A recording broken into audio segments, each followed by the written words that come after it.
The night sky over Amestris was restless, heavy with stars that seemed to burn too close to the earth. In the middle of a barren plain, a streak of fire cut through the dark. It wasn't a meteor, though it landed like one, tearing soil apart, leaving a crater glowing faintly with heat. The first to arrive were soldiers from a remote Amestrian outpost. Lanterns shook in their hands as they peered into the crater. What they expected to find, debris, maybe smoldering rock, wasn't what met their eyes. A boy, small, wild-haired, clutching his knees against the cold. His eyes gleamed in the firelight, bright and unafraid. "Is he alive?" one soldier muttered. The boy tilted his head, confused by their uniforms, their guns, the fear thick in the air. He raised his hand, and a soft spark of energy pulsed around his fingers. The soldiers gasped. Alchemy without a circle. Whispers spread fast through the barracks. By dawn, Central knew. A child had fallen from the sky.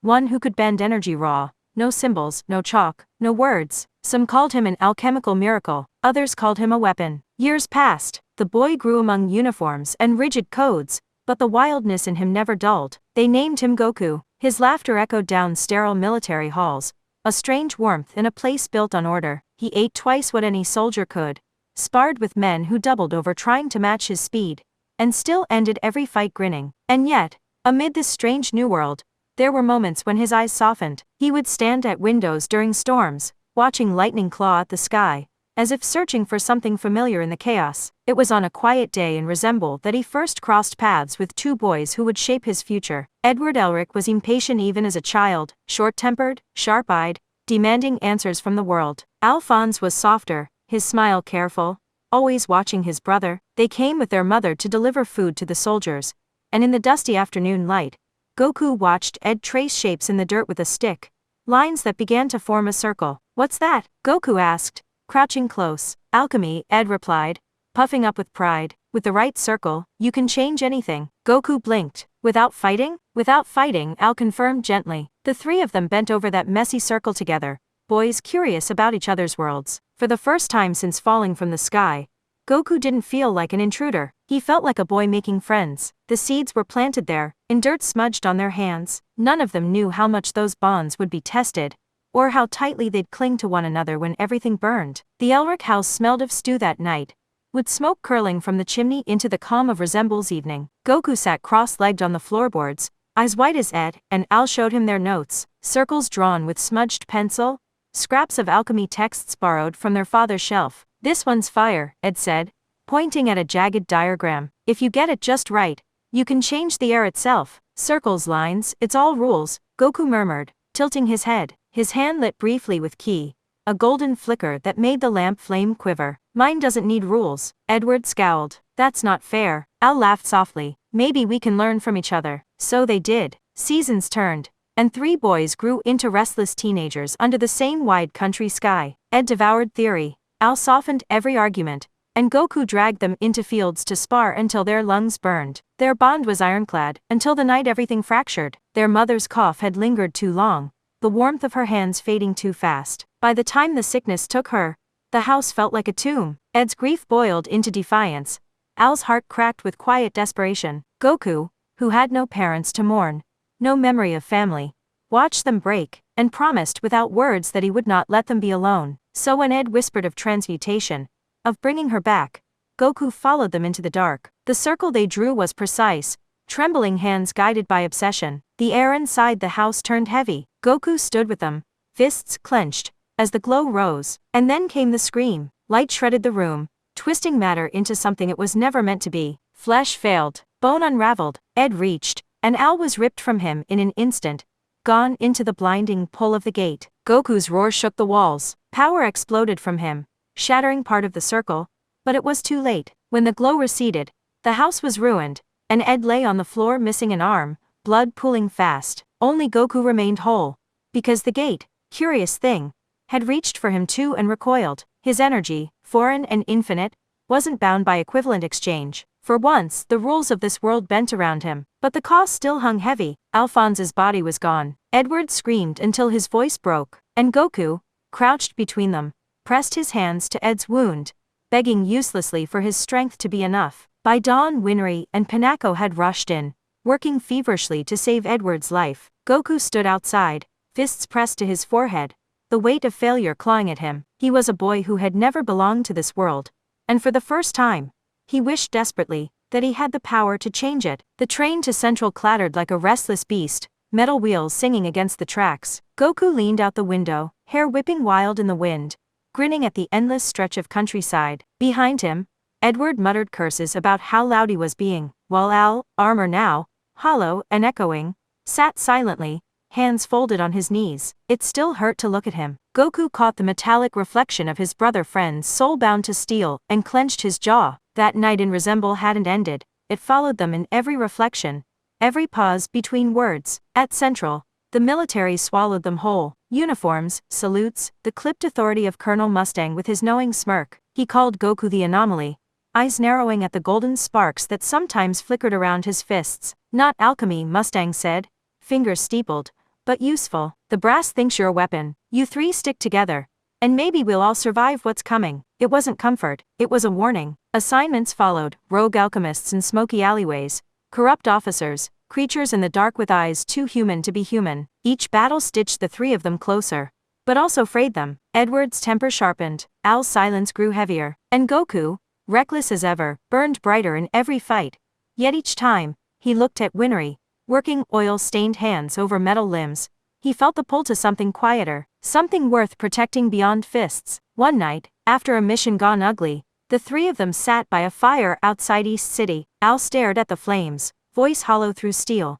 Do you ever think we'll get it back? My body, your arm, the way it was. Edward's glare met the fire as though it had mocked him. We have to. Goku looked between them, then at his own hands. No scars, no loss, and for the first time, guilt cut deeper than any blade. He had strength that ignored the laws of this world, but when it mattered most, he hadn't saved them. I'll fight until you do, he said finally, voice low. Even if it kills me. The fire popped, embers rising into the dark. The vow hung there, weighty, unbreakable, and somewhere far beneath their feet, in caverns laced with philosopher's stone and ambition, Father, and his homunculi whispered of the anomaly with golden power, the boy, not bound by equivalent exchange, the piece of the puzzle they had not planned for. The storm was coming. The ruins smelled of blood and dust. Smoke curled through the cracked walls of Lab 5 as Goku's boot crunched glass underfoot. Edward staggered ahead, coat torn, while Alphonse's hollow frame loomed protectively at his side. From the shadows stepped lust and envy, eyes gleaming with something colder than human malice. Their words slithered like poison. You're all children, playing with truths you don't understand. The fight was chaos. Edward transmuted spikes from the floor. Al swung massive fists that rang like church bells against stone. Goku darted through them both, fists blazing golden, ki thrumming like a heartbeat through the ruins. Lust's claws met his forearm. Steel should have torn flesh, but his aura flared, shoving her back in a spray of sparks. Envy laughed, shifting shapes with a cruel grin. Not human, not alchemist. What are you? Goku didn't answer. He couldn't. He just fought harder, the roar in his chest drowning thought. When the dust finally cleared, the homunculi melted back into darkness, leaving only their echoing laughter. Edward knelt in the rubble, chest heaving, rage smoldering. They know everything about us. They're always one step ahead. Al placed a hand on his shoulder, voice soft but metallic. We're still together. That counts. But Goku stood apart, knuckles bleeding though he hadn't noticed. He stared at his hands, this strength that could shatter walls, that ignored alchemy's laws, strength that Father's creations were already hunting. Later, at Winry's workshop, her hands moved quickly over Ed's automail, tightening screws, wiping grease from her cheek. She scolded him for reckless fighting, voice sharp with worry. Then she turned to Goku, eyeing the faint burns on his arms. You think you're invincible, she said, softer now, but you bleed. Don't forget that. He didn't reply, only watched the way her eyes burned with equal parts anger and care. For the first time in his life, the thought of falling, not in battle, but as someone she cared about, frightened him more than any enemy. Far away, Father's shadow lingered over a circle of homunculi. The boy with golden light, he said, voice echoing like stone. He does not belong to this world. And yet, he may be the key to unbinding it. The board was set. The train cut through the night, wheels clattering like a heartbeat across steel. Edward leaned against the window, eyes hard as the countryside blurred by. Alphonse sat silent, massive frame still, reflecting lantern light like dull gold. Between them, Goku stretched in the narrow aisle, restless, like his body could never sit still long enough. Heading to Briggs, Ed muttered. Of course Mustang sends us into the frozen edge of nowhere. He smirked,